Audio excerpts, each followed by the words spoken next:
Bryce. Sue! How's it going, brother? I'm doing good. How are you? I'm good. Thank you. It's been a long time since the Kahuku show. Yes, Chef Kale himself. Oh my God, right? So what?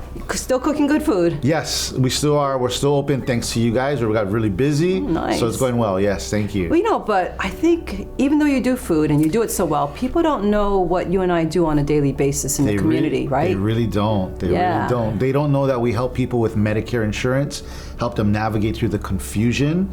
We know that it can be really, really exciting. What? A lie. Well, it might not be super exciting, but definitely necessary. Right. Yeah, so for important. sure. It's so important. At my age. Your age, yes. Yes. You young ones don't understand. I'll be there soon. Yeah, right. So tell me though a little bit about how you got into this and why you do what you do. Yeah, so I started when I was 23. 23. Yeah, okay. 2008. And the reason I got involved actually goes back to when I was like a little kid. I actually, I was 6 years old and I was having lunch at Kapilani Park for a field trip. And I had 2 spam musubis, and as I was eating a spam musubi, there was this guy going through the rubbish, and he was like trying to pick out food. And I just remember being captivated by him and looking at him. And then next thing you know, I hear like a little voice like, "Oh, give him your musubi." And then I'm 6, I'm shy, I'm an introverted little kid, know nothing about the world, and I just heard this voice, "Give me musubi." And I was like, "What? No, no, that's weird. It's just weird." And then next thing you know, I feel a tug at my heart, like, looking at this guy, "Give me musubi." Next thing you know, against my own fear and will, I'm standing up and I'm walking across this super large field, and I kind of like just... And it's really large when you're little. Yeah, it felt like the longest walk, because there's teachers and students, right? And no one stopped me, you know? Yeah. And I kind of just like, I don't say anything because I'm nervous, and the guy takes it. He's super happy, he's super thankful. And I didn't know what the lesson was, but I would find out years and years later. So let's fast forward the tape. I'm now 36. I'm laying in a hospital bed.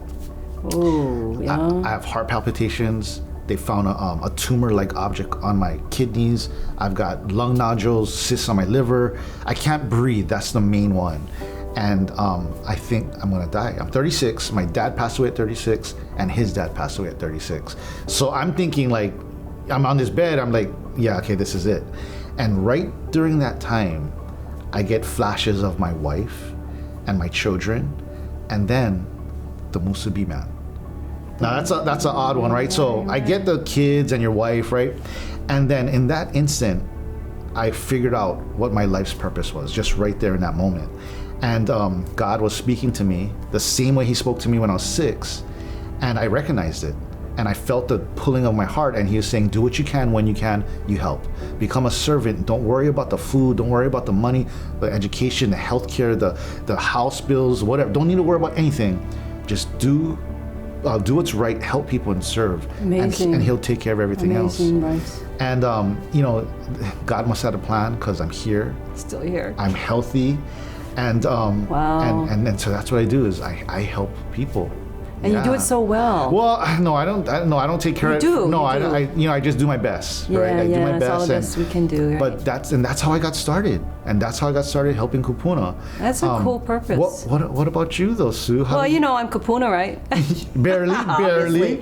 And I'm part of that Medicare club, right? And Gotcha. I'm a Medicare insurance agent, right? So I feel like it's my kuleana, really, to help others that are trying to figure out their health care. Gotcha. Because it's not easy, like you said. Yes. And it comes down to, there is a best plan for each person, but finding it is tricky. Yeah, case by case. Right, so your doctors, your drugs, Absolutely. your dental, there's so many things to consider, and it's not easy. Right. But I feel like I'm a problem solver. Yeah, I try to find solutions for my clients, Absolutely. and that's what I do. I love it. Yeah. So I was away from the islands for about 20 years, Okay. and I always missed Hawaii. It's my home.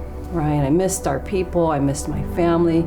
My family and I grew up in Kaimuki. Okay. There were 6 of us, and we'd come to Kaneohe on the weekends, go fishing in the bay. Love it. So fortunate our family did these things together. Love fishing. And I remember this one time when we were driving into Old Kaneohe town.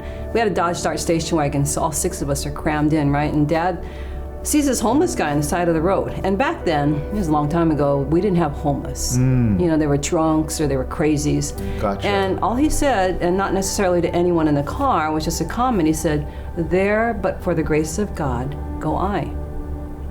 I was young too, right? So I didn't like whatever. It didn't I'm sure I didn't understand fully what that meant.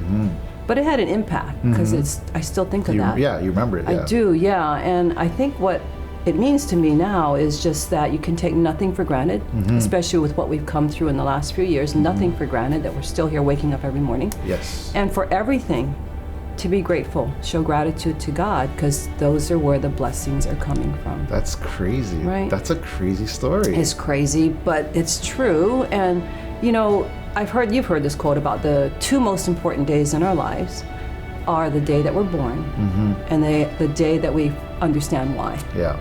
So I don't think my why is any different from yours. No, that's what I'm saying. Right? That's what's crazy. And it's no different from anyone else's, really. We're here to serve each other. That's it. That's amazing. So we have really personal reasons why we're doing what we do, and we're doing the same thing. We're doing the same thing, yeah. Yeah.